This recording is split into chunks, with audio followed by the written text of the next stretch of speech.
Halo, halo. Halo, halo.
Hello.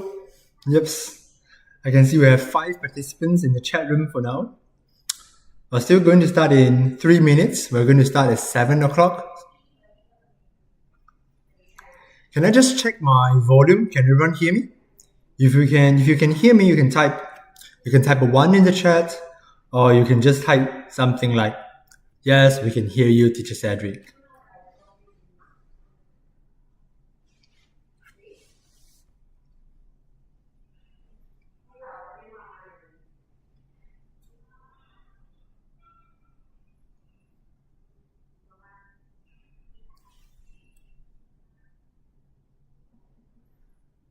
And don't worry, I'll be looking at the chat room frequently to see if there are any questions.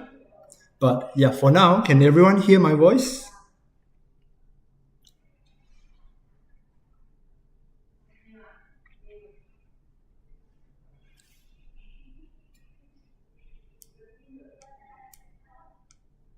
And don't worry, I'll be looking at.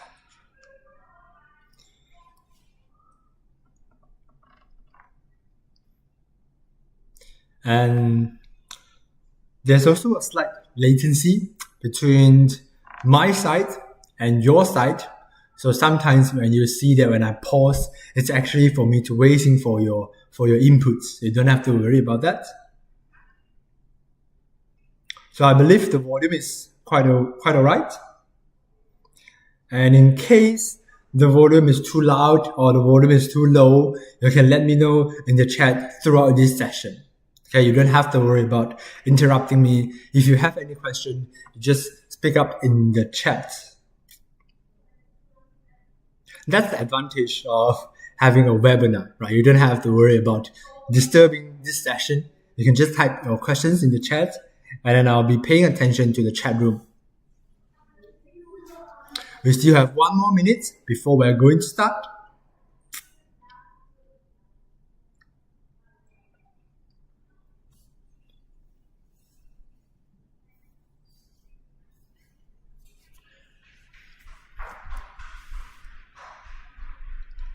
All right, now we're going to start now. Now, before we get started, this seminar today is prepared to explain some of the tough questions which came out from Teacher Cui Lao's word problems practice problem sheet that he posted in our study group of a week before. Okay, and hopefully that everyone today have already solved those problems, attempt those questions themselves. And in this session, we are going to look at some problems from this problem set that we heard are quite difficult. And as we receive many feedbacks from our students asking us like, oh, Teacher Cedric, how do you do the last question? And how do you do the second last question, etc. So today, we are going to address those problems in this webinar. Okay, so if you haven't attempted all the questions and if you want to know where can you get this practice problem set, then make sure you join our study group, which I'll provide the QR code, the invitation QR code at the very end of this session. So stay tuned. Okay, now let us start with the first question, which is question 14 in this problem set. Now, a factory needs to produce a batch of clothes. In the first week, 1/5 of the total batch is produced, and in the second week, 700 clothes are produced. And as a result, there is still 1/10 of the total batch unfinished. Okay, now how many clothes are there in this batch in total? Now, all the word problems that we are going to deal with today will involve fractions and ratio. And then we are going to learn a few tricks and techniques that's going to be very helpful for you to solve this fraction and ratio related word problems. But let us start with the most basic one, which could be the most general one that we all learn from school. Now, to deal with a fraction word problems, what do we usually do first?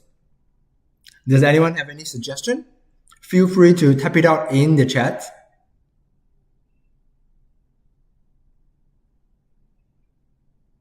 We've all learned from the school that if you see multiple problems or if you see a fraction word problems, then the first thing that you can do is to first draw out the model. Right? So let us draw out the model. So we are going to assume that this is all the clothes from this factory that it will need to produce. Now, what happened in the first week? Well, in the first week, 1/5 of the total batch is produced. So I'm going to take 1/5 of this total clothes over here. So 1, 2, 3, 4, 5. So now I have 5 sections, and then I know 1/5 of it is produced. And what happened next? In the second week, another 700 clothes are produced. Now, do we know how I can label the 7 clothes on this model over here? Well, doesn't seem quite possible, at least for now. So let us proceed. As a result, there is still 1/10 of the total batch unfinished. Okay? So now that's another fraction. We can represent this fraction again with model. But in here, over here, we have already drawn this into 5 sections. So I'm going to create another model to represent this 1/10. So now I get this. So again, I have cut it equally into 10 parts, and then 1/10 is going to be the unfinished clothes. Now, I know this part is 1/5, this part is 1/10. Where is this 700 clothes? Or actually, before that, let us take a step back. Now we see that the denominator over here, they are not equal, right? They are not equivalent to each other. So that's the first thing that we need to do first, which is to unify the denominator. Now, how can I unify this denominator? How do I unify this denominator? Well, we see that I have 5 over here, I have 10 over here. So the first thing that we can do is to find the LCM of 5 and 10, which is just 10.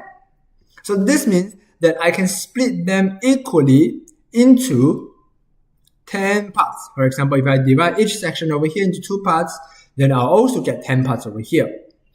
Now, this time, we see that where does this 7 clothes correspond to?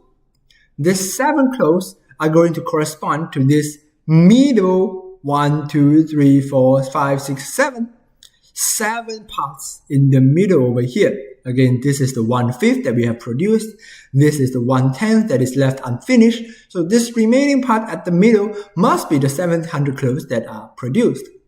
So what is this one piece over here? Since we have 7 of these cubes, 7 of these sections, and they add up to 700, then we know one of these parts, one of this unit over here must be 700 divided by 7, and then we can get 100.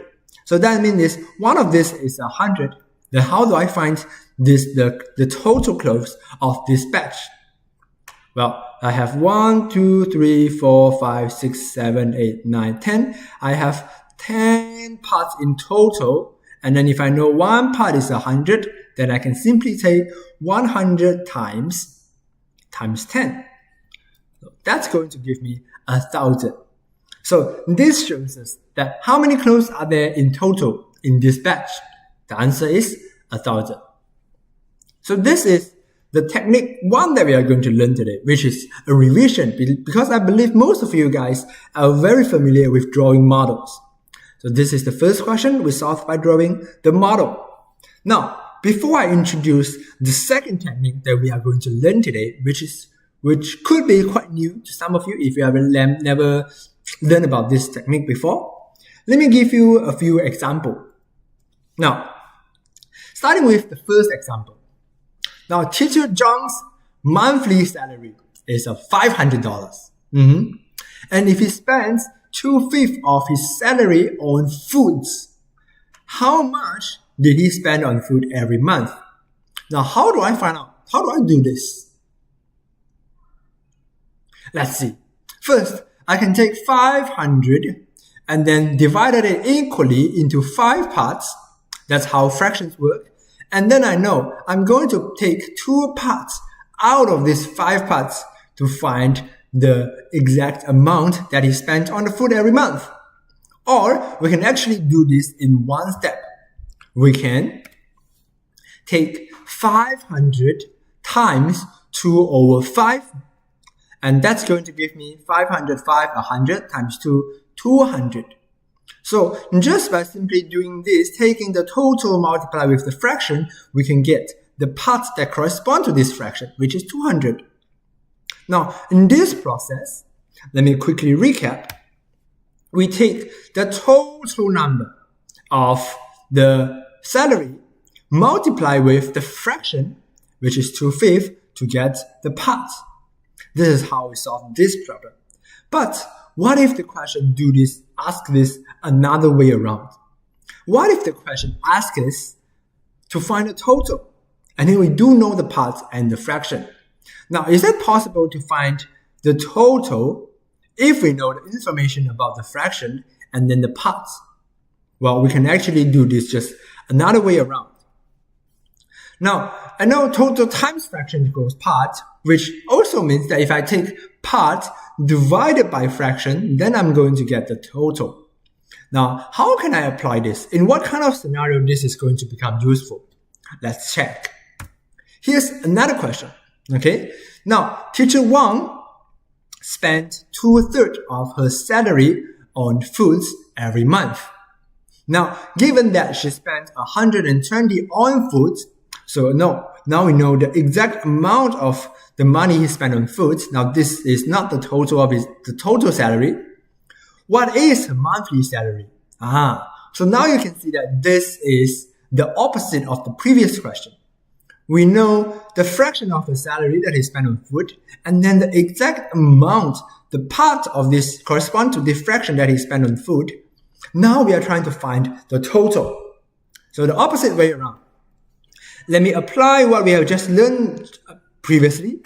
We know now the part is going to be 100, and then now we have to divide it. Have a look at it here, over here. Divided by the fraction, not times. Divided by the fraction. So we get divide 2/3. Now we know if you are dividing a fraction, you're actually multiplying with the reciprocal, the inverse. So this is actually equivalent to having 120 times 3/2. So 120 divided by 2, we get 60. 60 times 3, we get 180. So that's how we can solve this problem. And we can see that the monthly salary of teacher Wang is actually just 120. Okay, so this is how you can find the total if you know the parts and the fraction it corresponds to, which sometimes we call it the fractional part. Now, I'm going to give you this mnemonic just to help you remember this. Now, if you're trying to find the total, then you first need to you need to first identify what is the fraction and then what is the part, and then solving total is not that hard. Once you have found the fraction and its corresponding part, or the part and its corresponding fraction, then we just take the part divided by the fraction, and then we are going to get the total. So this is the second technique that we are going to learn today. Now let us apply what we have just learned again on this question we have just seen. Let us go through this question just one more time because we have some new participants. Now, a factory needs to produce a batch of clothes. In the first week, 1/5 of the total batch is produced. And then in the second week, 700 clothes are produced. As a result, there's still 1/10 of the total clothes batch unfinished. So now, how many clothes are there in total? So you can see that in this case, we are finding the total. And let me remind you that get the fraction and the part, solving total is not that hard. So let's see if we can find a fraction and its corresponding part. Starting with 1/5, shall we? Now, do we know the part that corresponds to this 1/5? Do I know the exact quantity of clothes of this 1/5? The answer is no. The question didn't tell us about that. What about the fraction correspond to this part? Now we know this 700 clothes must be a part of the total clothes, but do we know its corresponding fraction? Again, no. What about this 1/10? Do I know the exact quantity of the clothes correspond to this 1/10? Also no. So, Teacher Cedric, how can I apply the technique you have just introduced if I have no idea about a part and its corresponding fraction? Well, maybe we can try to find it out ourselves. Now think about this. On the first week, 1/5 of the total batch is produced. So we take away 1/5 of the total clothes. And then as a result, there is still 1/10 of the total batch unfinished. So I'm going to take away this 1/10 of the total clothes unfinished. Now, what is the clothes that are going to remain? What things are going to remain that's going to be left out? That's going to be this 700 clothes. So do we know the fraction corresponds to 700 clothes? We actually did. We can simply take the total units of the clothes is 1 minus 1/5. This doesn't mean that there's only one cloth. It means that the unit is 1. And then this is 1. We take away 1/5 of it. And then we take away 1/10 of it. So we are going to take 7/10. Now this is the clothes that correspond to the 700. The remaining part, the 700 clothes that they produce in the second week. So now if I know that 7 of 10 of clothes is 700, so we have find the fraction and its corresponding parts, how am I going to get the total? I can take the part divided by the fraction. So now this is going to give me 1000. Again, dividing by a fraction is equivalent to multiplying with its reciprocal. So now I get 1000. So there are 1000 clothes in total. And we call this technique using the fractional part. So again, we try to find out the fractional part and its corresponding part, the exact quantity, and then just by dividing one of the other, then we can get the total number over here. So this is going to be the second technique that we have learned today, which I believe maybe some of you never heard of this technique before, or if you did, you can take this opportunity as a revision. Now moving on. Among the students participating in the Fangtian summer camp, the number of boys is 7 more than 5/12 of the total number of students. And the number of girls is 4 more than 2/5 of the total number of students. What is the total number of students participating in the Fangtian summer camp? So, again, any idea on how to solve this? Now, you're going to see that if we are going to draw the model for this problem, then it's going to be a little bit complicated. So, for example, how am I going to draw 5/12 of the total number of students plus 7, and it's going to be the boy? And then I have to draw another model, and then 2/5 of it plus 4 more is going to be the girls. So let us do this step by step. Now let's first break down this problem. Starting with what we know. Again, the boys is 7 more than 5/12 of the total number of students.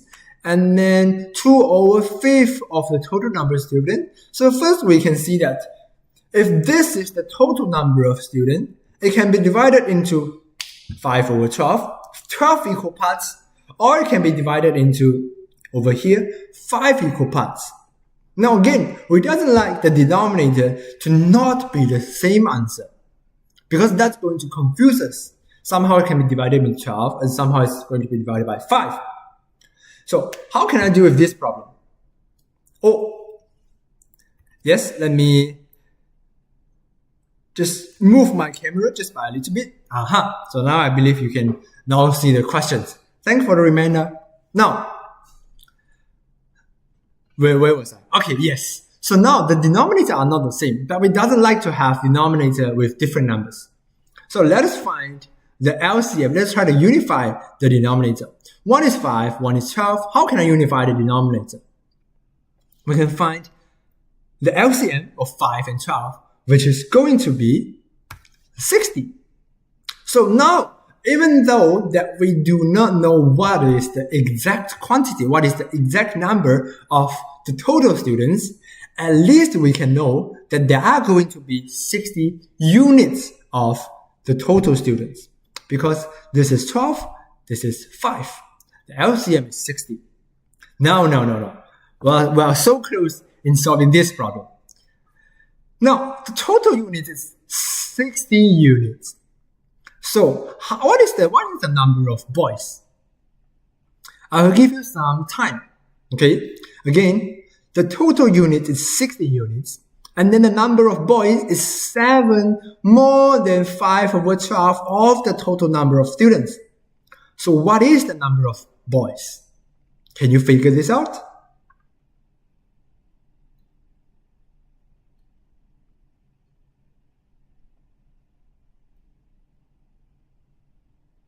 I will pause for a moment and I'll wait for your answer in the chat room.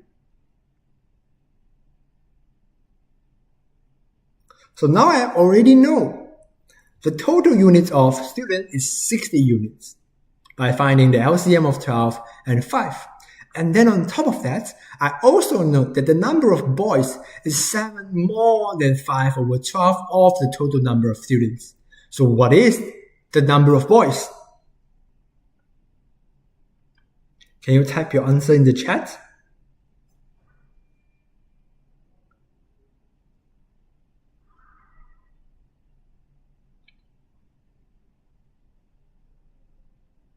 Oh, I can see some of you already solved for the final answer. Let's check.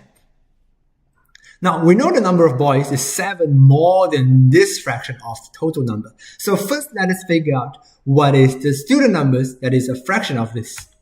So we can take the total units, 60 units, times 5 over 12 to get 25 units. So, but this is not the number of boys. The number of boys is 7 more than this. 7 more than this. So the number of boys is actually 25 units plus 7. Now, this is how you get the number of boys. How are you going to get the number of girls?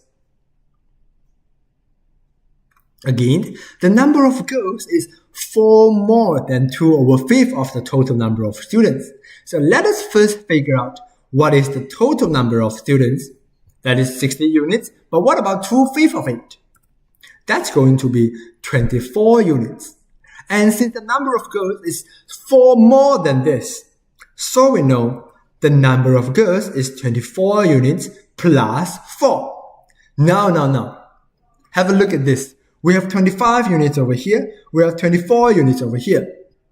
Now we know there are a total of 60 units. So what happened to the remaining 11 units? These 11 units must correspond to the 7 more boys and 4 more girls. So this tells us that 11 units equal 11 students, 4 more girls and 7 more boys. So 11 units equal 11. So that 1 U is going to be 1. So that 60 units is going to be 60. So that's how you are going to solve this problem. Okay. Yep. I can see your answer in the chat. Very good. Awesome. So again, let me quickly give a recap. Now for this question, if you're trying to draw out the model, it's going to look very awful because drawing 7 more than 5 over 12 of the total number of students, it can be quite complicated. So what do?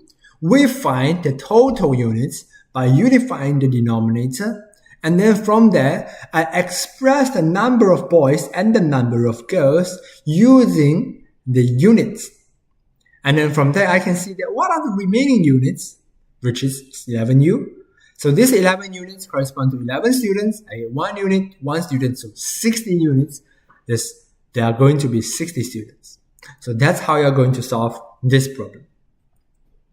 Now, let us move on to the technique that we have just learned. Remember, technique 2. The technique 2 is about fractional parts. So how can I use fractional parts to solve this problem?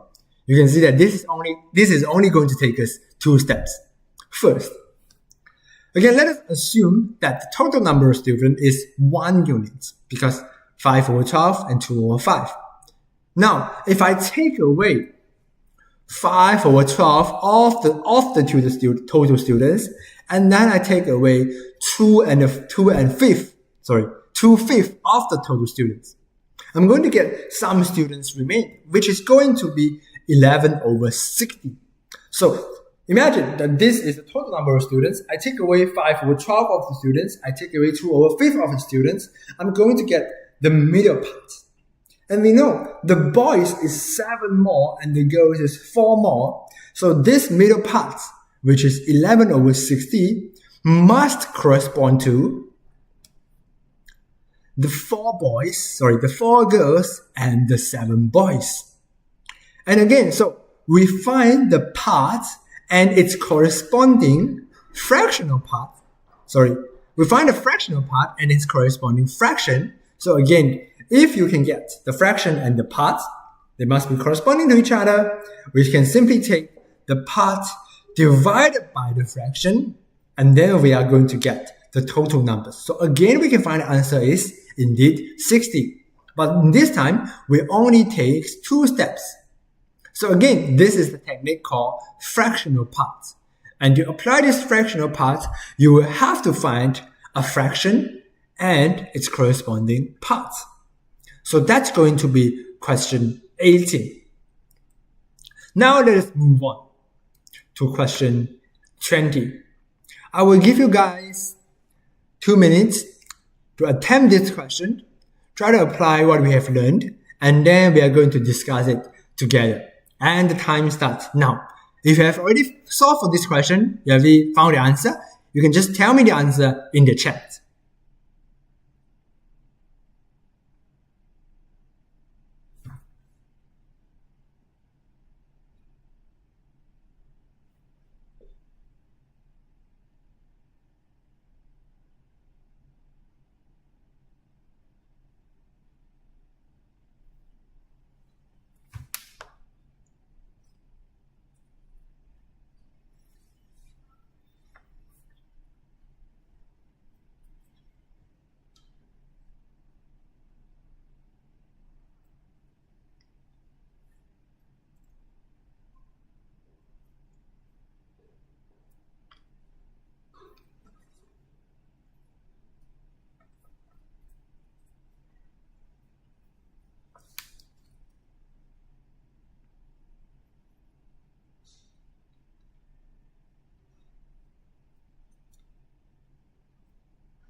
Okay, now let us check your answer. So there are 120 workers in the first workshop at first. Okay, so that's the original amount. 1/8 of these workers are moved to the second workshop. Now the number of workers in the first workshop is more than 6 over 7 of the workers in the second workshop by 3. Again, we can see there's some increasing and some decreasing of numbers. How many workers are there in the second workshop originally? Well, how can I do this? Let us first break down the question. So there are 120 workers in the first workshop, and then 1/8 of these workers are moved to the second workshop. Well, the first thing that we can do is at least we can know how many workers are moved to the second workshop. How do I do this? I can take the total number of workers in the first workshop, multiply with 1/8. So because this is a fraction, we are trying to find a part. So we multiply. So the number of workers moved to the second workshop is 100 times 1/8, which is 100 divided by 8, and that's going to give us 15. So we know 15 workers have moved from the first workshop to the second workshop. No. What happened next? Now, the number of workers in the first workshop, okay, remember there's 15 workers already moved to the second workshop, is more than 6/7 of the workers in the second workshop by 3. Wow, there's so many quantities over here. First, we need to find the number of workers in the first workshop now. Remember now. And we also need to know 6/7 of the workers in the second workshop. And then there's 3 more in the first workshop. Again, you don't have to panic. Let us break this down, and then we can see which value we can find first. Now, the number of workers in the first workshop. Now, can I know the number of workers in the first workshop for now? Well, I can see an answer in the chat. Let's check if that's the correct answer. Now, do I know the number of workers in the first workshop now, after the 15 workers have been moved to the second workshop? Well, of course I do. I can simply take 120 minus 15 to get 105. So this is the number of workers in the first workshop now. And then what do we know? We know this is going to be 3 more. 3 more than what? Is it 3 more than the second workshop? No, it is 3 more than 6/7 of the second workshop. So this means that if I take away 3 more workers, okay, if I ask 3 more workers to leave, then I'm going to know that there are how many workers correspond to 6/7 of workers in the second workshop. Okay, this value over here is 3 more than 6/7 workers in the second workshop. So this means that if I take away 3 workers, then I'm going to get 102. And this 102 is let me check. Is this 102 the number of workers in the second workshop? That's not wrong. That's not correct. 102 is 6/7 of the workers in the second workshop. And again, we have found the part and then the fraction. So you get the fraction, you get the part. How am I going to find the total? I can simply take the part divided by the fraction to get, so again, 102 is 6/7 of workers in second workshop to get 119. Again, dividing by 6/7 is actually the same as multiplying with 7/6. Now, this is the workers in the second workshop now. But is this the final answer? Is this the final answer? No. The question is asking for how many workers are there in the second workshop originally. So how do I find the original number of workers in the second workshop? Well, we know there are 15 new workers coming from the first workshop. So now I have to chase them away. So I get 104. Brilliant. I can see that your answer in the chat is correct. Very good. So that's how you solve this problem. Again, if you feel like the questions can be quite abstract and then there's not much of useful information, well, the first thing you can do is to first break it down. What are the quantities we are talking about? Maybe some of this quantity you can find it yourself, or maybe they are hidden in the question. For example, now the number of workers in the first workshop. This is something that we can calculate, which is 105. And then once we know that, taking away 3 more workers, then we can already get 6/7 of the workers in the second workshop. So first you try to analyze the question, try to extract any useful information, and then see if there are any numbers or fractions that you can find. And finally, try to piece them together. If you find a fraction and its corresponding part, then we simply take the part divided by the fraction, and then we are going to get the total. So that's how we are going to solve question 20. Now, let us forget about fraction word problems for now, and let us have a look at ratios. So here, question 26. Again, I'll give you some time to read the question. The question says that the cuts owned by Hilton and Sam are in the ratio of 8:7.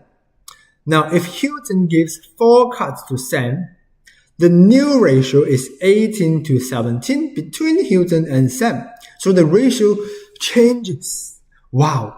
Now, how many cuts does Hilton have in the very beginning? How can I do this? Again, we can see that now we are shifting our attention from fraction word problems to ratio word problems. So how do I do this? Let us first draw out. Let us just write down what we have known so far. Now we know at the very beginning, the cuts that they have are in the ratio of 8:7.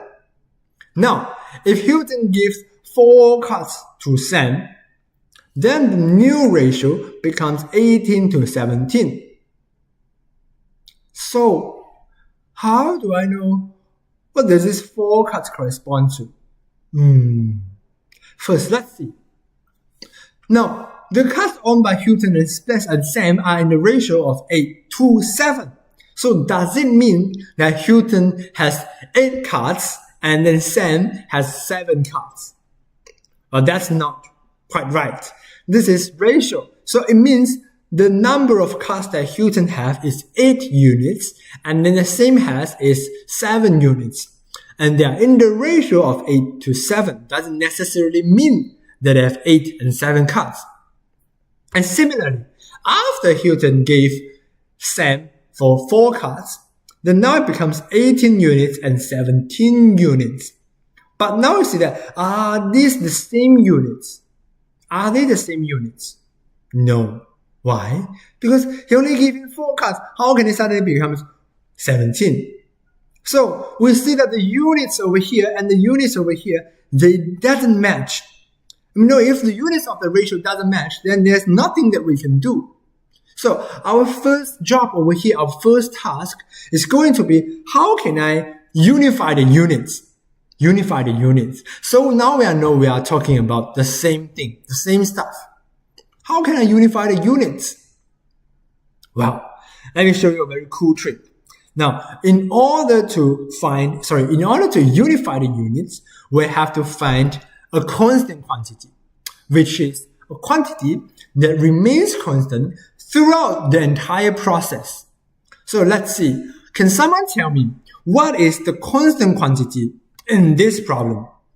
Can you type it in the chat and let me know? See if you can find it. What is the constant quantity in this question? Can you type in the chat?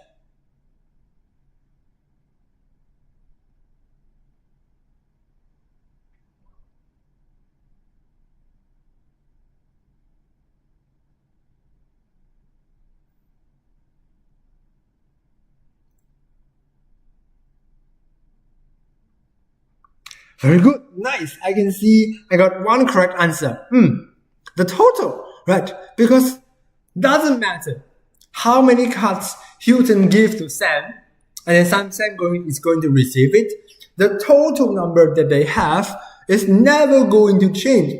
Doesn't matter who has more cut, who has less cut, who has more cut, who has less cut. The total numbers remain the same throughout this process. But then over here, we see that 8 units plus 7 units, they are 15 units. And then 18 units plus 70 units, they are 35 units. So the sum, the total, are not the same. But we know they should be the same, right? So how can I unify the units over here so that the sum is going to be the same? Again, we have to rely on the LCM. What is the LCM of 15 and 35? That is 105. So this is what we are going to do. We know in order to get 15 to 105 and 35 to 105, that I have to multiply by 7 to the top and multiply by 3 for this ratio over here. And we know by multiplying a ratio on two sides at the same time, am I going to change this ratio? It suddenly becomes a new ratio. No, it is still a ratio. It is still the same ratio, but just expressed differently. And then we are going to see how this is going to allow us to solve this problem. So 8 to 7 divided by 7 to the left, multiply by 7 to the left and right, we get 56, to 49. And then 18, 17 multiply with 3, we get 54 and 51. Now let's check. What is the sum over here? 105. What is the sum over here? 105. So now we see that, now they have the same total. So we know we have unified units. So now we are talking about the same stuff. And if Hilton gives 4 cuts to Sam, I think this is not quite right. Let me just change this. It should be 4 pen. So this is going to be minus 4 cuts, and this is going to be plus 4 cuts. Now. What do we know? I have given away 4 cuts. I have received 4 cuts. So what does this 4 correspond to? How many units correspond to this 4? Let's see. So now we know that the change of units over here, the 4 minus 2 and the plus 2, they should be the units. So a change of 2 units correspond to 4 cuts. So what is 1 unit? So 1 unit is going to be 2 cuts. And how many cuts does Hilton have in the beginning? So now, here's the very important part of this question. Now I know 1 unit is 2 cuts. So do I take 2 times 8? Because this is the original amount of Hilton, right? Do I take 2 times 8? Or do I take 2 times 56? Well, the answer is 56. Why is it 56? Because we have already multiplied by 7 and 3. So this is the units that we are talking about now. These units over here are not the same unit as the 8 unit over here. So we have to multiply with this 56 to get 112 cuts. So that's the amount of cuts that Hilton has at the very beginning. So to summarize, we see that if you have word problems where the ratio change from one ratio to another ratio, then what we can do is that we look for the constant quantity. And then in this case, the constant quantity is the sum of the 2 people, Hilton and Sam. So change of ratio, look for constant. Now moving on. 27. Now again, I received many questions on this question 7. So let's see how we can solve this.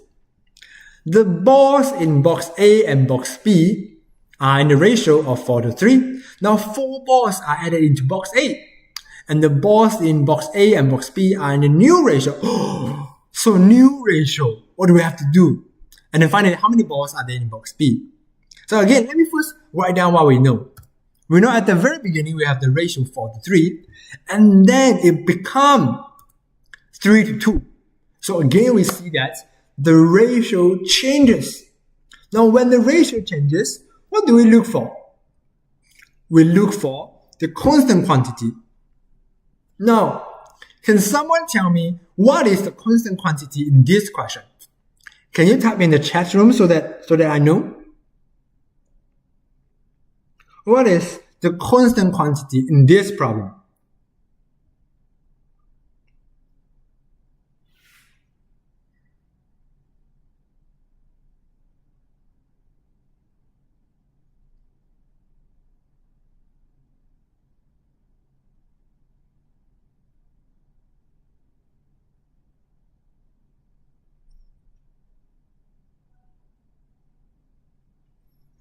Let's see if you really understood this. What is the constant quantity in this question? Well, let's check, shall we? Together. Now, starting with 4, 3 to 3, 2. Now, previously, we learned that maybe the total will not change. In this case, does the total change? Does the total amount of the balls change?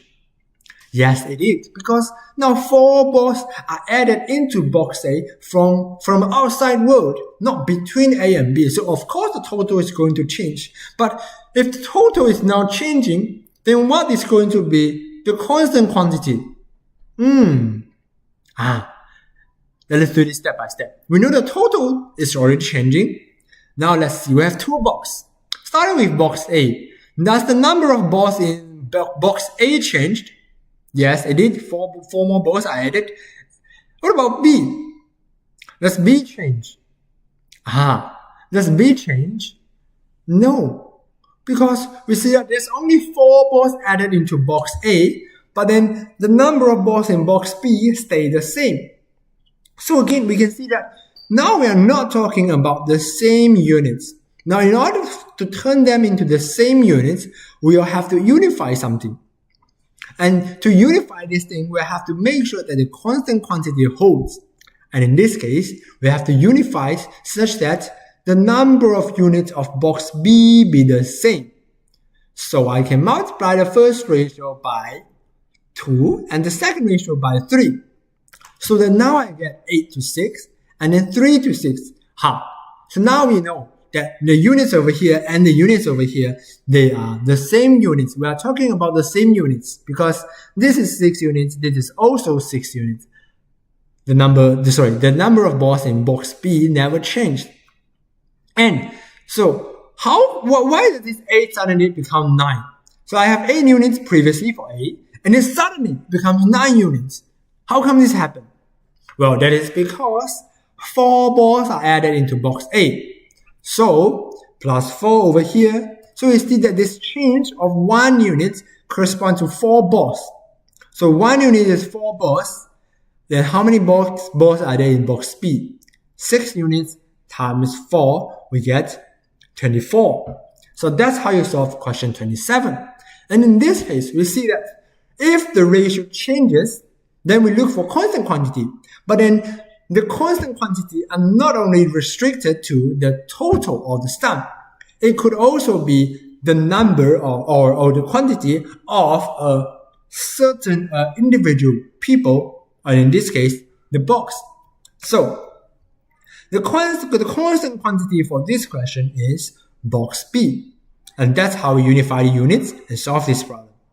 Now let us have a look at the last problem of today, which is also the last problem of this worksheet, of this problem set, which I think a lot of students find it very difficult, but let's see how we can solve this.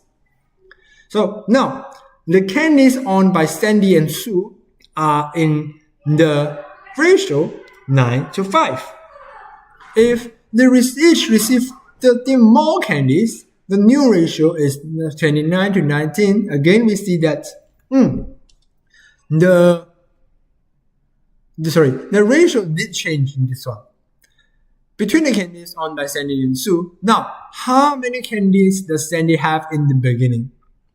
Okay, first let's check. We have a changing ratio problem. And then, so we have to look for the constant. But in this case, does the total number change? Well, of course, because they each receive 13 more candies. So of course they are going to change the total number. But maybe one of it is not going to change, because in the previous question we see that box A increased, but then box B stayed the same. However, in this question, they each receive 13 more candies. So none of the number of candies stay fixed. So how do I look for a constant quantity in this question? Can someone tell me in the chat?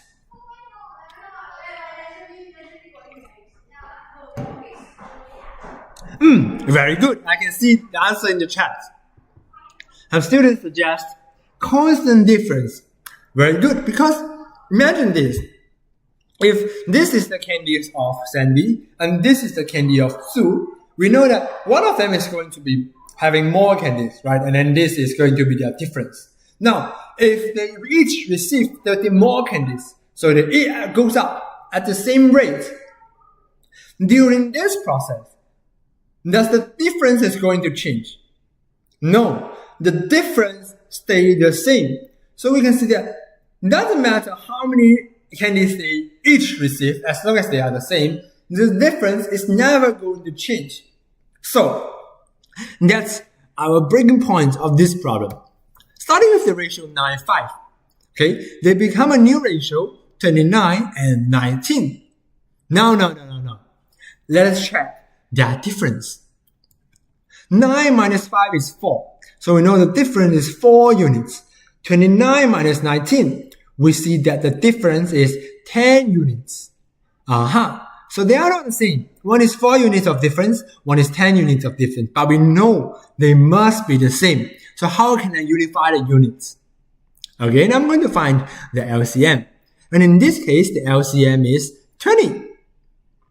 Now, in order to get this 20, then we can simply take these two ratios over here. For the top one, I have to multiply by 5. And then for the bottom one, I have to multiply by 2 because the difference is 10. 10 times 2, 20. The difference is 4. 4 times 2, 20.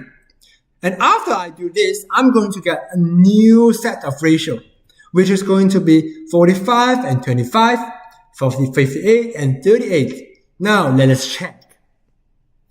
Do they have the same difference? 45 minus 25, 20, all good. 58 minus 38, 20, all good. So, they have the same difference, which now makes sense. We're talking about the same units. And now we know that from 45 to 58, there is a change of 13. And then from 25 to 38, again, there is a change of 13. So what do? Then we know that 13 units correspond to 13 candies because they each receive 30 more candies. So 1 unit is going to be 1 candies.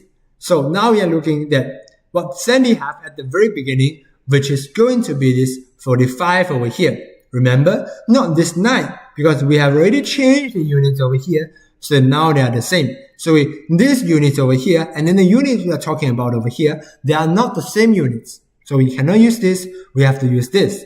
So 45 units. So there shouldn't be a unit over here times 1 equals 45. So that's how you solve this problem. Again, we see that if in the word problems the ratio changes, then we look for constant. And in this case, what is the constant quantity?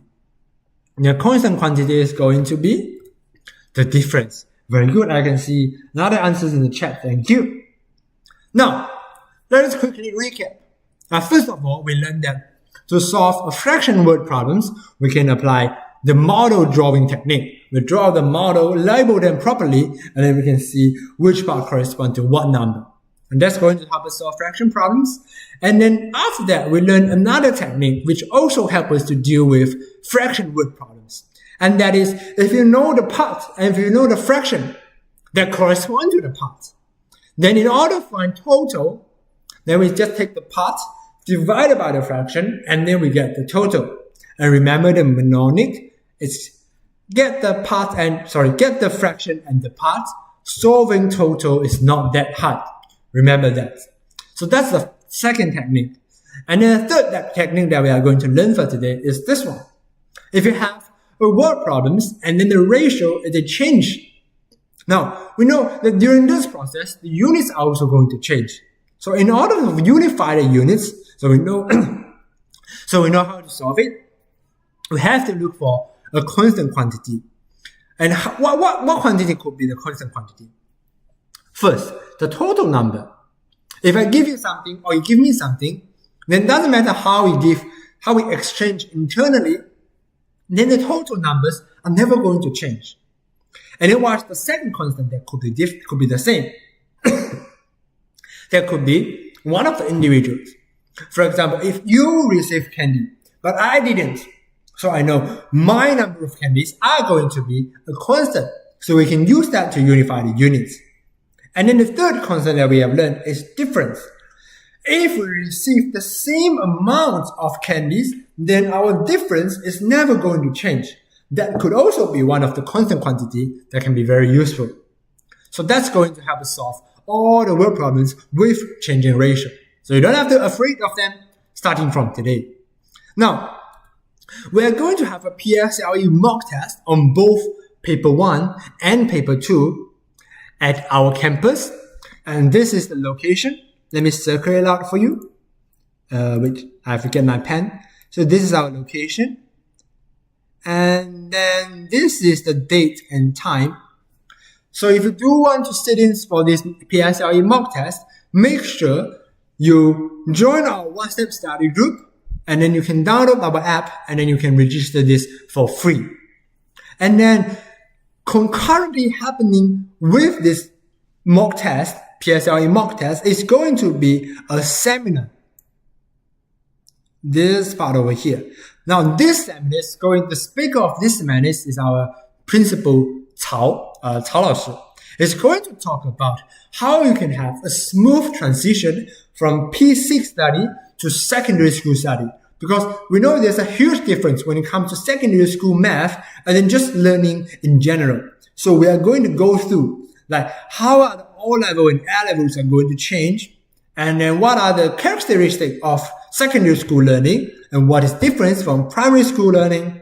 How do I deal with the transition between the two? How do I plan out my O-level and A-level study early on so that I can get ahead of everyone?